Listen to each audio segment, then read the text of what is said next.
right? You have a lot of turnover, possibly.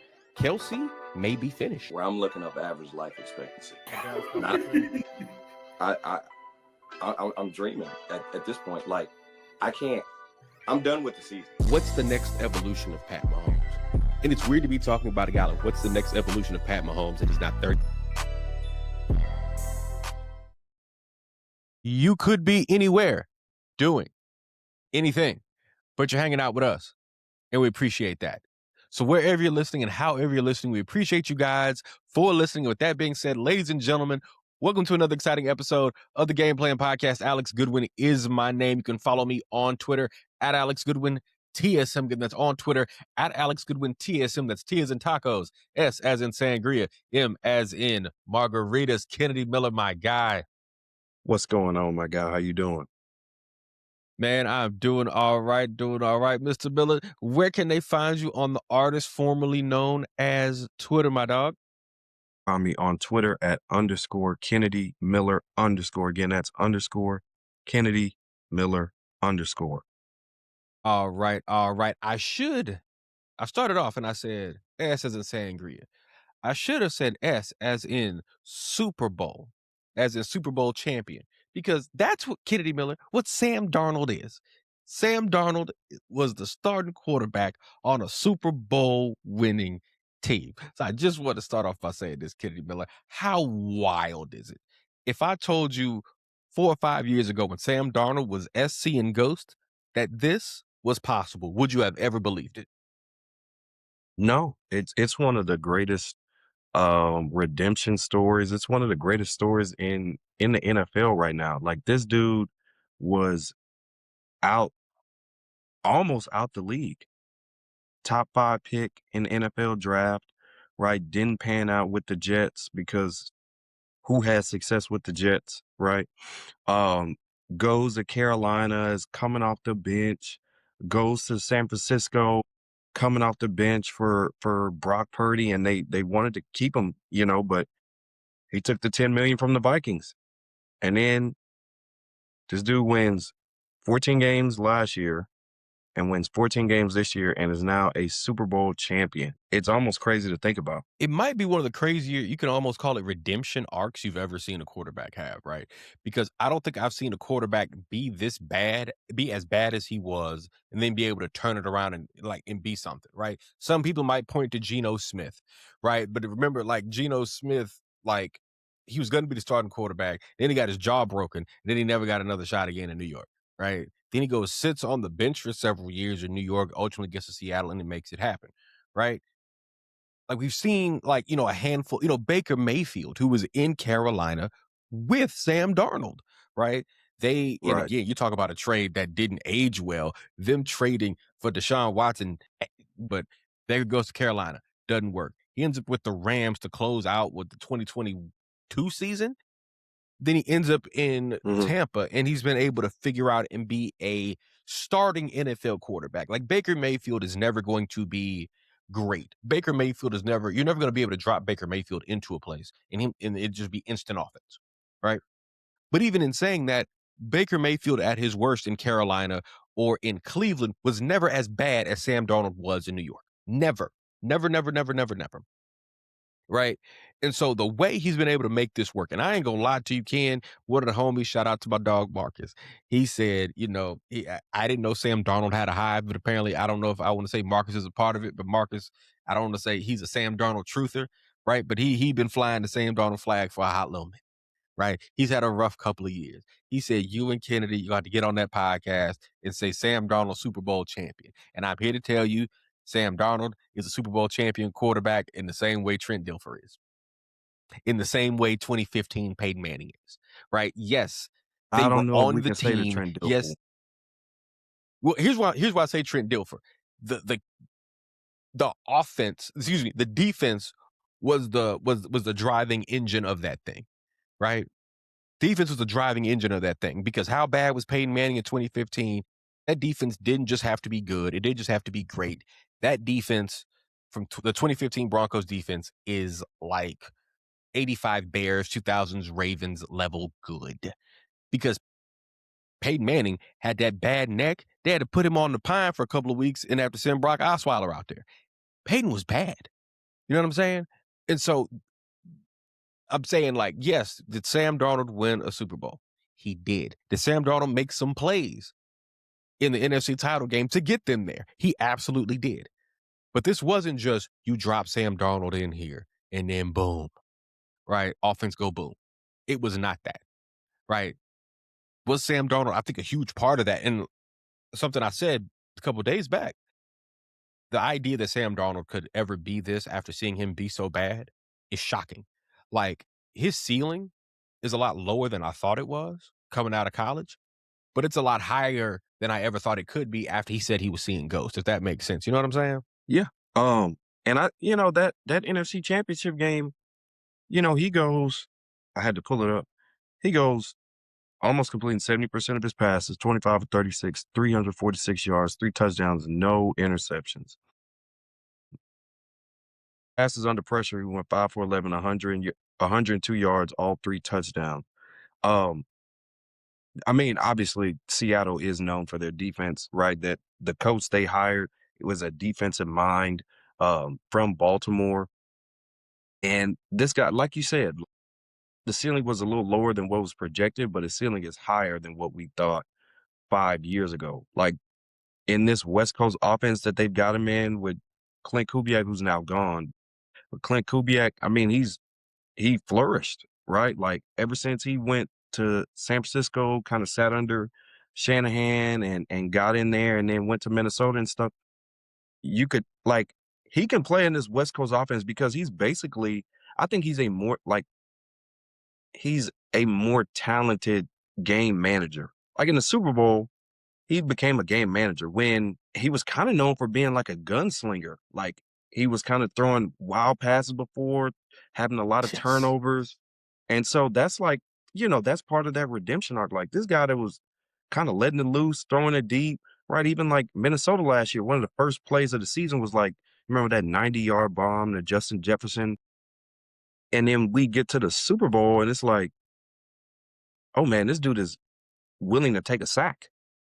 He's not just going to throw it in the coverage. He's actually willing to protect the ball now. So, man, I gotta give that dude credit. I'm shocked. I'm shocked that Sam Darnold is a Super Bowl champion. And really, how we talk about Sam Darnold, that's how Drake May looked in the Super Bowl. Man, Like, how we dog. Yes. How we've talked about Sam Darnold lately, or before this, I would rather say, is how Drake May looked on Sunday night. Dog. Going into the game, I was in an unenviable position, right? Because going into it, I was like, all right, do I go with the New England Patriots, who I feel like they've won these 3 games to get to the Super Bowl, but I didn't feel inspired I didn't feel like this is a team that's going to go play for a title, right? They played the Chargers, who Justin Herbert's hand was broken to the point he couldn't take a snap under center. They played Houston. I don't need to go down the rabbit hole of how booty cheeks CJ Stroud was. Then they went to Denver and played Jared Stidham in a blizzard. In none of those 3 games was Drake May impressive. Not one. Not one of them. Now, again, you could say the second and the third game against the Texans and the Broncos, it was crazy weather, whatever, the whole deal. But when he got to the Super Bowl, the weather was pretty good. And his stat line still looked like he played in a blizzard. Right? Mm-hmm. That was my big thing, right? Is, can this guy at this moment make the plays, right? I'm not saying I don't think Drake May won't ever be that guy, but is he the guy right now? No, Correct. he's not. Is he that guy right now? No. And were they on a 4th place schedule? Yes. Right. You think about teams with the point differential that they had, you're thinking of extremely dominant football teams, right? But we watched the Patriots when they actually started playing good to great defenses. The offense was terrible. Like, the idea that they made it to a Super Bowl with Drake May completing 10 passes in the AFC title game is beyond me, right? So that's why going into this game, I said, I got to pick between Drake May and the Patriots offense that just doesn't look very good right now, or I got to pick between that or Sam Darnold. And I was like, you just waiting on I don't say I want Sam Darnold to turn back into a pumpkin because I want to be right, but it's just, it's Sam. That's the best way I can say it. It's Sam. In the same way, like, Ken, we're going to talk about it in a second, the homie James Harden, right? Every time in the playoffs, games 5, 6, and 7, here it comes. It don't matter when. It don't matter what team he's playing for. It don't matter if it's on the road or at home. You know it's coming. I'm not going to say Sam Darnold was kind of like that for me, but in a way it was. So that was my entire thing. And throughout that entire game, Ken, I won't lie to you, that game, like, defensively, great defense being played, but it felt like that Rams Patriots Super Bowl from about 8 or 9 years ago. We're just Yeah. like one good Yeah. touchdown, and this is a wrap. And like, it felt as I was watching that game, like going into like the fourth quarter, the score was 12-0, Seattle, And it felt like but it like felt like the 20 score to was nothing. 20-0. You said, say that again? The score was 12-0. And it felt like it was like a blowout. Just can't move the ball. Like, at a certain point, you can only ask your defense when you keep putting them out there on the field after 3 and out, 5 plays and out, punt. You keep going like that over and over and over and over and over again. At some point, they're going to wear Yep, they're down. gonna And break. they did. Yeah, they did. Right? So shout out to them. Shout out to them, man. But I was going to say, for the Patriots, Ken, do you think the run that they just had to the Super Bowl, do you think this is fool's gold because there was no Lamar Jackson, there was no Joe Burrow, there was no Pat Mahomes?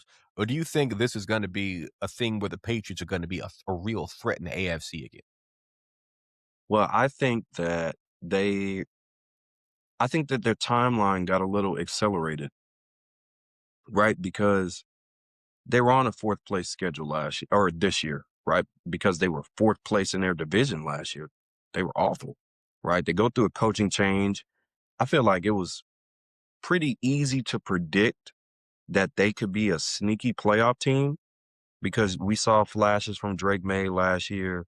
We know what Mike Vrabel is capable of what he did in Tennessee, and we knew that he was going to turn it around. So, like, I'm like, oh yeah. And then their division, like, they're going to beat the Jets, they're going to beat the Dolphins, right? And they'll go up against the Bills. So the Patriots could be a wild card team. Obviously, nobody expected them to go to the Super Bowl. So it's like, we still in a rebuilding phase. Like, we're still trying to put pieces together. Like, I know they kind of said it today, but like, we're not even sure if our top pick is going to be a left tackle next year or if he's going to be switched to guard. He's going to be I think right? he's Like, probably going to be a guard. The receivers are okay. Like, you got Diggs, you got Booty, you got these dudes, but you really don't have like a great receiving core. Like, you still got pieces that you need to fill in on that team.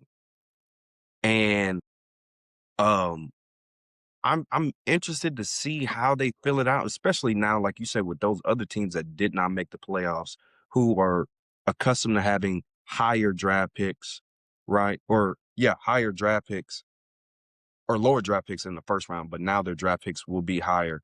And then New England will have a lower draft pick than probably was anticipated.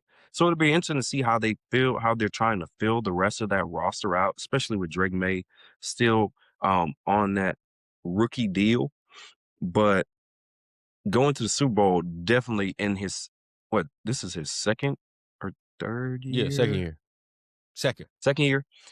Yeah, going to the Super Bowl in his second year was way ahead of their timeline. And in Mike Vrabel's first year was way ahead of their timeline. And I think people are going to have to start realizing when you have these like dream seasons is that it may not ever get better than this.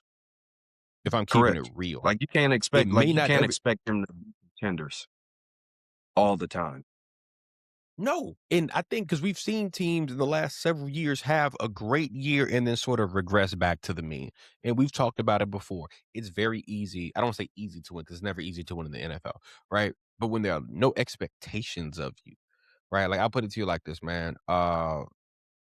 Ken, you have a little nephew. He's about a little more than a year old, about 15 months, right? I got one with another nephew coming, right? When you stand up when the baby stands up and starts walking or, kind of wobbling a little bit, right? Before people expect you to, everybody's happy, everybody's excited. Like, look at my baby, he's up, he's moving. He's supposed to be walking. Most babies start walking at like close to a year. My baby's walking at 9 or 10 months, right? What, right? In Houston, like these past years, Houston has had very good seasons, right? But it hadn't reached that level yet, right? Houston's kind of hit up against the glass ceiling. Same thing, think about with Washington last year. Washington makes it all the way. Is a game from the Super Bowl. And they're back in the top 10. Right. They back in the top 10 like what 2024 never happened. Right? Now, do I think they're going to regress that far back? No.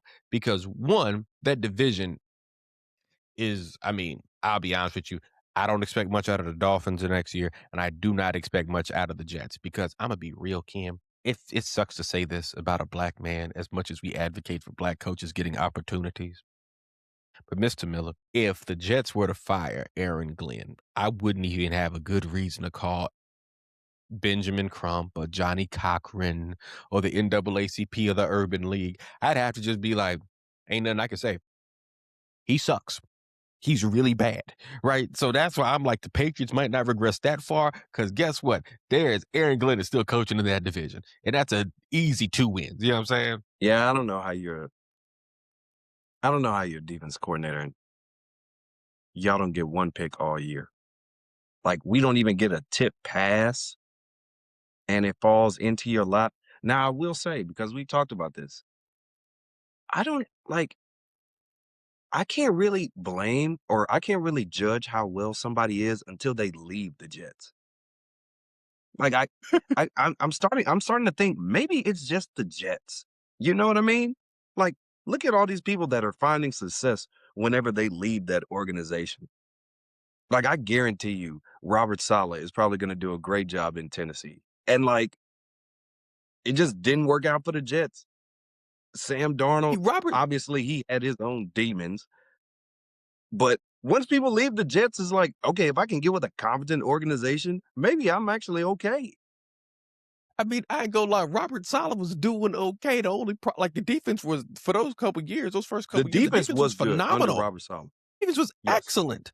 The problem is they didn't have a quarterback, right? And then they went and got a quarterback who spent the offseason in Nicaragua smoking rocks. And then he tore his Achilles. And he then they went back to Zach with the American flag. And yes. And they back. And I will say this thing about Robert Saleh. Did you see the thing with Robert Saleh and Liam Cohen earlier in the year? Did you see that? Well, yeah. Now they got to see each other twice a year. Hey, man, there's going to be a rumble in the jungle on one of these. Oh, please, man, I put my house on Robert Saleh. Okay, Liam Cohen, keep your name. Told Robert Saleh, keep my name out your mouth. Robert Saleh threatened that man's life right there on the field. And I'm not going to lie to you, I might leave Robert Saleh alone. Just like Kennedy Miller, I might leave Isaiah Stewart alone. Okay, because did you see that fight in Charlotte last night, kid? Did you see it? Okay, first of all, that dude is a legit lunatic now.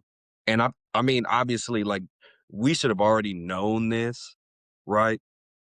But for that dude to get off the bench with ice packs on his, or heating pads, whatever it was on his knees, still on there. Alex, you gotta think about it. He went to defend the biggest dude on the floor. Yes. Like, he didn't go defend Duncan Robinson.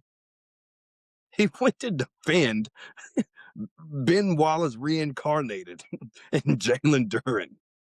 Okay? Like, that dude don't need no help. No. And I don't know, like, what he better be glad that David Stern is in his grave. Okay? Because he wouldn't see the NBA floor again this regular season. David Stern is rolling. Because not only did so you many things. He got off the bench. He got off the bench. Like, man, that dude is nuts. And there are so many moments, and I ain't gonna lie, we might have to start, like, I don't know what his marketing, who his agent is, but he keeps his agent busy. When is he gonna start to get a reputation the way we talk about Draymond Green? Because when are we gonna start talking about him in the same sort of way? Because this is a very like similar type of situation, right? What happened? He saw his line hit him in the mouth, I think inadvertently. Isaiah Stewart seems to be one of those people who sees his own blood and then loses it, because he lost his mind up in here, right? And then do you remember the time where he punched Drew Eubanks in the parking lot when they were playing Phoenix and Drew Eubanks called the police? But Alex, like, this is where I go against the Draymond stuff. This ain't no antics. Like, Draymond does a lot of like this is no limit. He's body. Like, but hey, but we can't act like we haven't seen Draymond get active though. We have seen Draymond steal on Jordan Poole. We've seen Draymond strangle Rudy Gobert, who's not even in the altercation. Didn't he backhand Nurkic? Draymond was salivating at the chance to like, I want you to go back and watch that Rudy Gobert choke clip, because he was not in it at all. Like you just said, like, I want you to, it was a satisfaction look on Draymond's face once he got him locked up. Like, I've been waiting to do this. I've been waiting to do it. I feel like Draymond stuff is very calculated. Like, but this beef stew dude, it don't matter who it is. I think Draymond picks and chooses a little bit who he wants to attack, which is fine. You said this beef stew dude, like he's a pit bull. Because then he roundhouse Nurkic, right? Almost smacked his ear off. So, but like this Isaiah Stewart dude, anybody that crosses it don't matter who it is, he going after. Yo, and I tell you what, when I was watching video, Lamar Gafford, friend of the show, was the one who sent me the video. So as I'm watching the initial clips of the video, I'm like, where the hell is Isaiah Stewart? Oh, there he is. Boom. Right? Isaiah Stewart. You know how we used to watch wrestling as kids, Ken, and all of the heels are beating up the good guys. It'd be JBL and the Basham brothers in there, whatever. And all of a sudden, well, it's the big show, right? He had theme the music. Cavalry. He should have had music that night. Yes, you knew the Cavalry at some point is gonna come during the beatdown, and that's how I was watching that video during that Hornets Pistons fight. I was like, where's Isaiah Stewart? And then bang, there he is. He hit the ring. Right? We needed Jim Ross. Beef stew. That's all we were missing. Not enough dudes. It's not enough dudes in this NBA that are willing to forget the fine and the suspension to run off the bench to protect, again, not somebody that is helpless. Like, this is Jalen Duren, who is built like a freaking freak, okay? Like, this dude is crazy. But you know what? Detroit, they embrace that. They love that identity. They got the #1 record in the East. Then people gonna ride for that team now. I'll be honest, Ken. Are you sure he was out there to defend Jalen Duren? Because a part of me thinks Isaiah Stewart just likes to fight. He's that kid who showed up to every school. I think every school had a kid. This kid just showed up to fight, right? Or some of those gangbangers used to run with Suge Knight.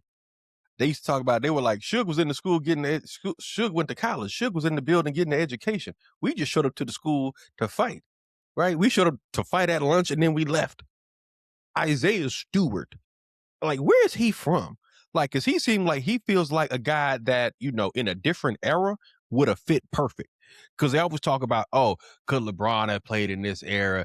Could Michael Jordan play in the the current day NBA? Could James Harden have played in the 70s or the 60s? I'm gonna tell you something. A crazy dude like Isaiah Stewart, he would have been like, imagine him alongside Rick Mahorn and Bill Laimbeer. Imagine him playing with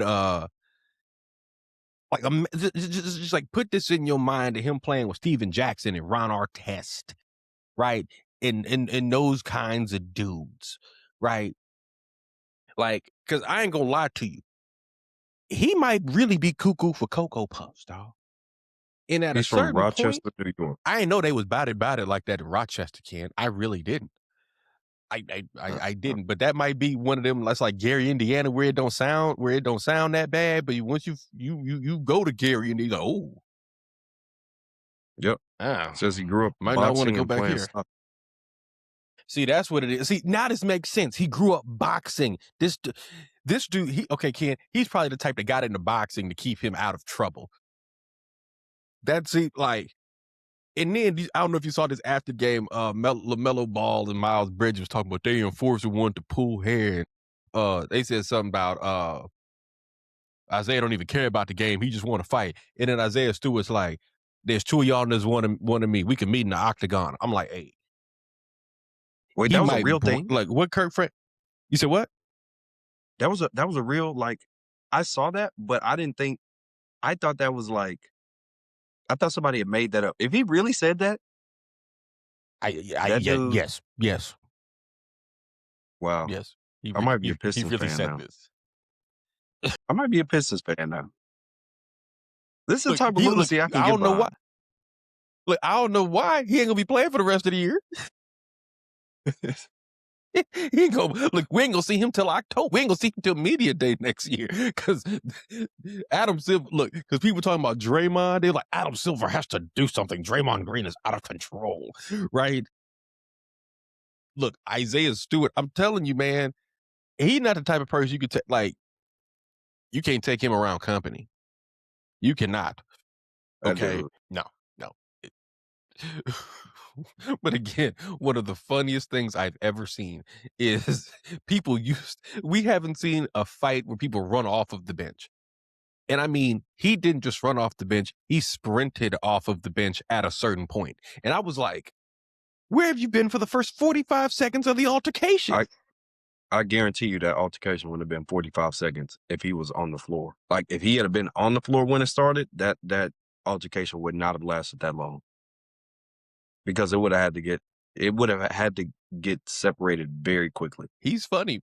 I won't lie to you. At this point, I don't know if we can make this happen. Can we make a Draymond Green, Isaiah Stewart celebrity MMA match for charity? Can we do this at All-Star Weekend? It would be more interesting than the dunk contest or the three-point contest. Just put the ring right there in the middle, do it for charity, or maybe have Isaiah Stewart. You know how they used to do gauntlet matches on Monday Night Raw, Ken? They used to, Eric Bischoff used to put John Cena in them terrible matches, right? Come on, have Isaiah Stewart do a gauntlet match. Miles Bridges, Draymond, right? LeBron, right? Why not? Let's have fun with it. Isaiah Stewart wants to fight. Come on, let him fight. Let him fight, because clearly playing basketball is not enough to get his aggression out. I would love to see him and Draymond in a series against each other. Because, like on a regular Tuesday night, more often than not, everybody's going to be cool. But if the stakes are really high and we're in a game 5 and it's 2-2 and somebody runs into each other a little bit too hard on the screen, what is that lunatic going to do? And I know Draymond is not going to accidentally backhand him because it's not gonna happen. You think Draymond you think Isaiah Stewart gonna do him the way Zach Randolph did Boogie Cousins? Yes. Like Draymond is not gonna, he's gonna talk a little bit. He's gonna go back and forth, but he's not crazy, bro. Draymond is not crazy. He's very calculated. This dude is a nut job. What Dollar Bill say in the Players Club? Y'all get back. He's ill. He's ill. He is ill. Okay? He's a nut job. Oh, because man. Again, most people, even Draymond, as crazy as he is, he's got the wherewithal to, if something happens on the court, he's not running out there. He's not running out there because at least he knows I'm not going to get suspended and I'm not going to lose that much of my money. That dude don't care about that. No. That's a dangerous dude. When somebody don't care about none of that. Whenever I hear somebody say, I don't care about none of that, you got it. Hey, because now that you say it, this is like somebody that fails a drug test that is coming, right? Like, if you can't stop, I always say, man, smoking weed, do you, right? But if you can't stop smoking weed to get your money, you have a problem, right? Isaiah Stewart clearly don't care about the money. Isaiah Stewart is out here on principle, right? It's time to go out here and throw some bows, right? Like, and I'm thinking about it, right? Ken, it made me think about the time. Ken, have you ever heard the story of the time when Zach Randolph and his homeboys beat up the weed man so bad the weed man left Yes. and called the police? Yes. That I ain't gonna lie, that sounds like something that's out of Isaiah Stewart's playbook. Don't come in here with no Reggie, nigga. Any story of that nature would not surprise me when it comes to that. Speaking of surprising, though, Kennedy Miller, a few teams did make a few surprising NBA trade deadline deals, right? James Harden to Cleveland for Darius Garland. The Clippers also traded Big Zoo to the Pacers for Benedict Mathurin, and Anthony Davis goes to Washington for Chris Middleton and several lottery tickets. So, Kennedy Miller, which one of these trades to you was the most surprising? I could kind of see the Zubac deal coming after the Harden one, so I wouldn't say that was surprising. I would definitely say Anthony Davis being shipped to Washington. Not really surprised that Anthony Davis got moved because it had kind of been rumblings, but the return that they got, I would have thought like maybe a team like the Warriors would have like tried to kick the tires on that, and I feel like they could have offered a little bit better because, I mean, Anthony Davis's stock obviously is down because of injury issues, but I mean, if you're trying to maximize Steph Curry's window and you can't get Giannis, you try and get Anthony Davis, you got a couple of first-round picks and you get a front court, if healthy, of Anthony Davis and Draymond with Steph. Like, I mean, that's formidable. That's formidable. I think he could fit there. Still old as hell. Right. Still old, but it's formidable. And it can help it would be dangerous in a playoff series, but for them to get those 2 first-round picks from Washington, which aren't great picks, and get the salary dump of Chris Middleton, now you can take away the totality of the trade and you go, this is a horrible trade. And maybe it is probably one of the top 5 worst trades in NBA history, considering the whole stakes of it. But that was the most surprising. Now, I mean, credit to Washington because now they clearly have some type of vision of how they want to do things, because for the longest we talked about Washington like we talked about the Jets. I mean, what are you doing? What is the direction? People's careers are going there to die. Okay? But now they've got Trae Young, they've got Anthony Davis. They probably won't play at all for the rest of the year. They've got young guys. They got Alex Sarr. They got Trey Johnson from Texas. They got the Bilal Cullaby guy. And so they're probably going to have another top 5, top 10 pick. And this class is a loaded class. And so if they can get another guy, especially with a top 5 pick in the East, them dudes could be play-in or better. But for the Mavericks, I don't know, man. I know they're trying to build around Cooper Flag now, but I would have liked to at least see them try and make it work with Cooper Flag, AD, and Kyrie before blowing it up so quickly. I mean, I think for me, the thing about it was this idea that I remember because when the trade first happened last year, I was like, Kennedy, this is a horrible trade. This trade is terrible. This trade is terrible. This trade is terrible. And you said it depends what you think about Anthony Davis. And I was like, if this is Anthony Davis of like 7, 8 years ago, then okay, I can see you making the deal. Right, but this is Anthony Davis in year of our Lord 2025, who's over 30, right? Who has tons of soft tissue, leg injuries, groin injuries, adductor. We can be here for a while. What you're going to get out of Anthony Davis, like the value you're going to get from him over the next 4 to 5 years, because we think he's probably got another 2 or 3 years left, maybe, like of being a high level player, something around that range, right? Possibly, yeah. I mean, possibly. Is that value going to equal or surpass what Luka Doncic could give you over the next 5 to 10 to 12 years? The answer to that was obviously always going to be no, which is why for me, the move didn't make sense. And now, dog, it's crazy to think about. Less than 2 years ago, the Mavericks were in the finals. The finals, right? They give their best player away. And what they got for that best player, the return they got for the guy they traded their best player for, was lottery tickets and, salary cap in Chris Middleton. Like, for me, the trade was bad then and it was bad now. Like, this wasn't going to be, because we talked about it with like the Micah Parsons thing, right? Where, we'll see what this looks like in 3 or 4 years, like who wins long term, right? I'll say early returns, right? Like Micah Parsons had 12 sacks before he blew his knee out, something like that. Something to that effect, right? It was like, but still long term, with the Cowboys got some of these picks, they turned it into Quinnen Williams. Maybe we'll see what they can put together over the next 2 to 3 years to see who really won that trade. But immediately with this Luka thing, it was obvious this was a terrible idea. Terrible, terrible, terrible, right? Which is why, obviously, Nico had to get up out of there, right? And now, Ken, I don't know, would you call what Dallas is doing, would you call it rebuilding around Cooper Flag, or would you call this tanking, right? Where they're starting all the way over?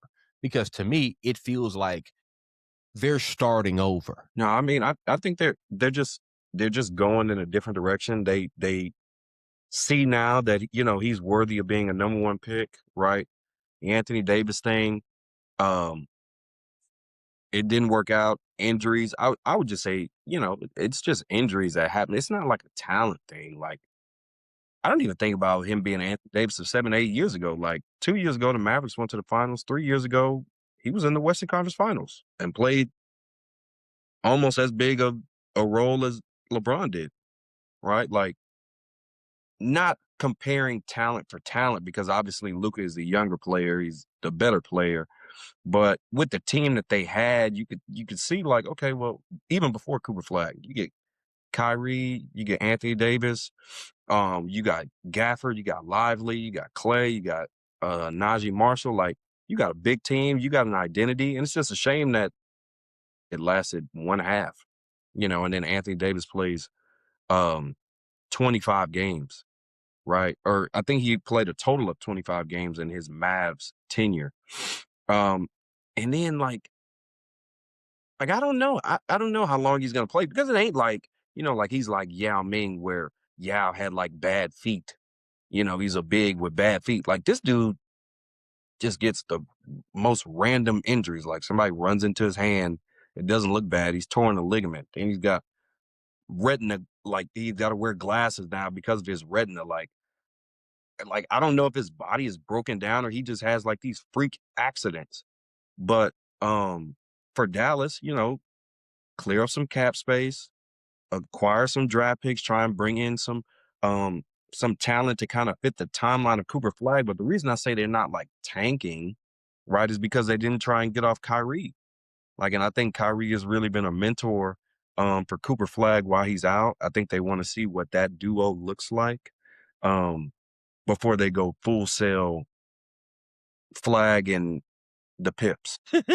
Yo, I do think that's a fair point, right? But I do have to ask, at what point Kyrie Irving is going to be going in next year into year, 15? Yep.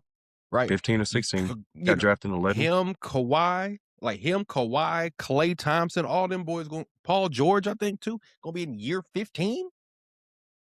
Mm-hmm. You know what I'm saying? Well, like, so how much more? It ain't no secret whose team is going. Right. I guess what my thought is, how much more good to great basketball do you have out of Kyrie Irving, right? Coming off of, he ain't the, now that he's older, and Kyrie throughout his career historically has had injury issues, right? How much longer can you expect great basketball out of him, right? I think that's, my thing with Dallas, right? And what do you do with Kyrie Irving, right? But there's one other thing I have to get to before we go, Kennedy Miller. It is Giannis Antetokounmpo. Mr. Miller, I just want, and everybody out there, I just want the Milwaukee Bucks, and I hope they hear this. I hope Giannis hears this. Can they take us out of the group chat? Can they take us out? Because I won't lie to you, Kennedy Miller, I am tired of hearing about will Giannis leave? Won't he? Will they trade him? Won't they trade him? I want out. I want to go somewhere else. No, I want to stay. I ain't never said nothing about I wanted to go. Alec? I was going to say there are two people. Your guy, because you went. Now I sound like you a couple years ago when you were cussing about Damian Lillard. Right. You sound just like me. Would you say he want to embrace the grind? Didn't he want to run from the grind? Didn't he want to be right? With me, with Giannis, it's this, right? Ken, have you ever seen like somebody that's in a dude that's in a relationship and he just comes, he complain about his relationship, complain about his old lady, just complain. Man, I can't do much more of this shit. I'm tired. She don't do da da da da da da da. Well, and then you see them, he don't never leave her though. He stays. And then they on Instagram. Then he's on Instagram posting captions with his lady talking about everybody else is preying on our downfall. Nobody wants to see us together. No, you don't want to see you together. You, right? And you like, hey, man, you got to quit. Either you going to leave or you going to stay and shut up, right? Because you keep on complaining and you're not going nowhere. And for me, it feels like Giannis doesn't actually, he don't want people to not like him. That's he don't exactly want what that. it is. And for me, I'm like, yo, man, in life, I ain't gonna front, man. Sometimes, I ain't gonna lie, personally, I hate somebody that hits you with the, well, I don't know. Well, I will see. Well, right? I hate it. It irritates me. It's like, yo, man, either, like what Marlo say, either do it or don't, but I got stuff to do. Like, if this has run its course, and it appears as if it's clearly run its course, because if it hadn't run its course, you wouldn't be thinking you need to get out of here. They fired 2 coaches, right?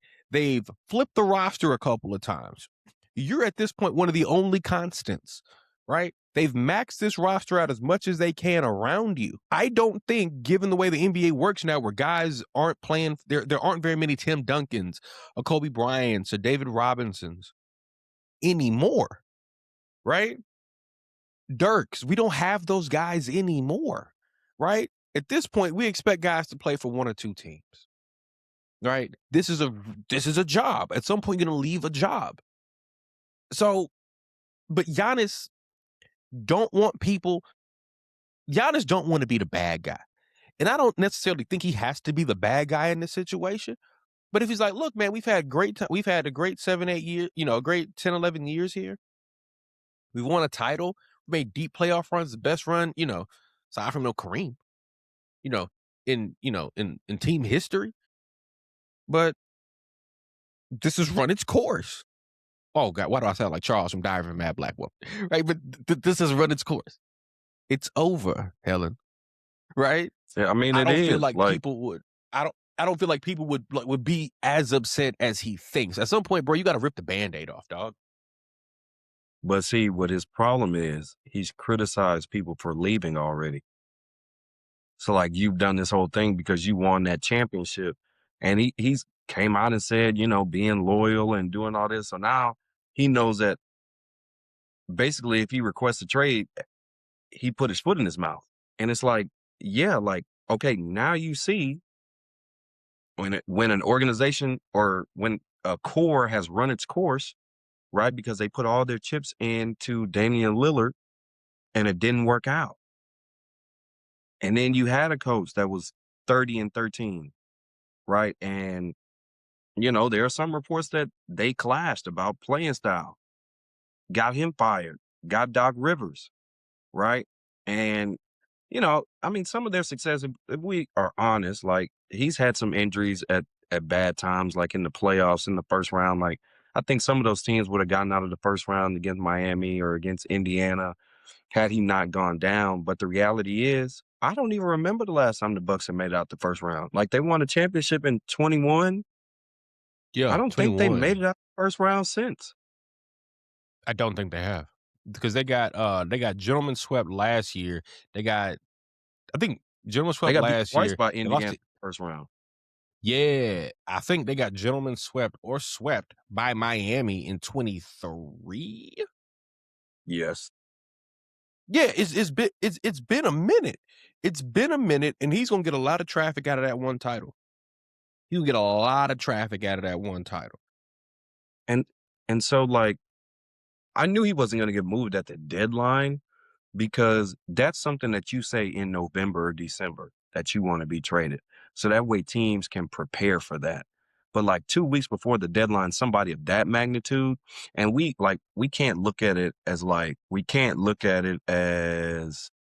trying to see who's the last like player really in his prime. Kevin Durant. Like, yeah. Kevin Durant went in his prime. But But like I'm saying, like as far as like trade value, because this dude is 31 now with, you can say, injury history, right? He's not injury prone, but he's been injured in the postseason as of late, right? We got to look at this as like Shaq in 2004 going to Miami. And as opposed to like people are comparing it to somebody that they think is like 25, 26, like he's 31. Whoever's getting him is getting him for like 3 or 4 years, maybe at his best, before there's a decline. And so like as an organization in Milwaukee, like you got to go through this thing of, do I appeal to this dude because he helped bring a championship to us and try and cater to where he wants to go? Or do we go what's best available for us? Because if you want to go to New York, there's got to be like a third team. Like, what is New York going to give us? Because what is Karl Anthony Towns going to give us? Right? And where your 5 first-round picks went to Mikal Bridges. Right? So, like, what else? What is New York going to give us? You want to go there?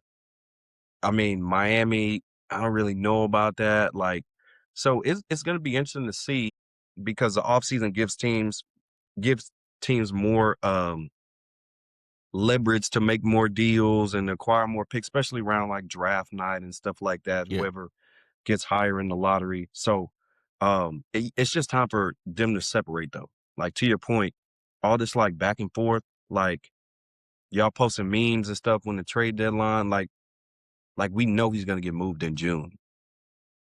So he might not even come back. Like, he's going to try and come back this year.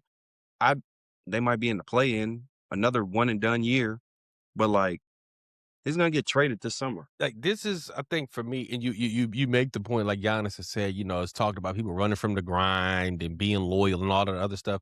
King, you know how when we was younger, we asked the old heads in our family, maybe our grandparents, maybe our uncles, maybe our parents, about something, and like you don't understand it, and one of the old heads hit you with, keep living. That's what I feel like, he understands that's it what now. they hit Giannis with. Like, right, keep living. Right, like I've heard some of my homeboys say, they've had kids, and like a couple of weeks in, they called their mother and said, "I'm sorry." You know what I'm saying? Like, for me with Giannis, because it's just like, man, let's keep it real. Sometimes in life, better opportunities come up for you, right? It doesn't have to be any hard feelings, anything like that. Like, think about Paul George leaving Oklahoma City. A year after he signed that big extension, they had the whole party, had the whole thing. He gets a call, there's a better job opening. Because that's what we have to look at this is a job. A better job opening came up with Kawhi Leonard and the Clippers. He took it. He's like, yo, there's a better opening out here for me. Hey, it would be cool if y'all, trade me, please. I'm like, okay, cool. Boom. Right? No hard feelings. Things happen sometimes. Life happens sometimes. Right? But if at a certain point you have to pull the plug, it's going to hurt. Right? But Giannis seemed like, and I don't want but like, people stay in relationships longer than they should, longer than they want to, and longer than they need to, because they just can't pull the plug, because they just can't imagine what it would be like without this other person, because it's this sort of codependency, this sort of setup here, right? Like, no, dog, if you're not happy, dog, you got to figure this out at some point, because all you're going to end up doing is pissing your friends off. And Giannis, by pissing your friends off, you pissing us off, okay? Because I'm tired of it. We've been doing this. Are they going to trade Giannis? Are they not going to trade Giannis? Or what? At this point, Kennedy Miller going on, 2 years? Going on 2 years. And I ain't going to lie. I just need them to take me out the group chat. I don't want to see it. I don't care. And that is another episode of the Gameplan Podcast. Kennedy Miller, my guy. Always a pleasure, my man. Where can the folks find you on Twitter, dog? You find me on Twitter at _Kennedy Miller _. Again, that's _Kennedy Miller _. All right. You guys can follow me on the artist formerly known as Twitter at Alex Goodwin TSM. Again, that's on Twitter at Alex Goodwin TSM. That is T as in Tom Brady, S as in Sam Darnold, M as in, I should have said S as in Isaiah Stewart. That's what I should have said. S as in Isaiah Stewart. Right? M as in mother. Don't forget, Follow the Game Plan Podcast on our official Instagram page at _the Game Plan Podcast. Again, on Instagram at _the Game Plan Podcast. Again, don't forget also follow the show, like, share, subscribe on our official Game Plan Podcast YouTube channel. Remember, tell 10 friends, tell 10 more friends, tell 10 more friends about the Game Plan Podcast. Wherever you're listening, however you're listening, we appreciate you guys for listening. For Kennedy Miller, my name is Alex Goodwin. This has been the Game Plan Podcast. We will see you guys next time. Take it easy.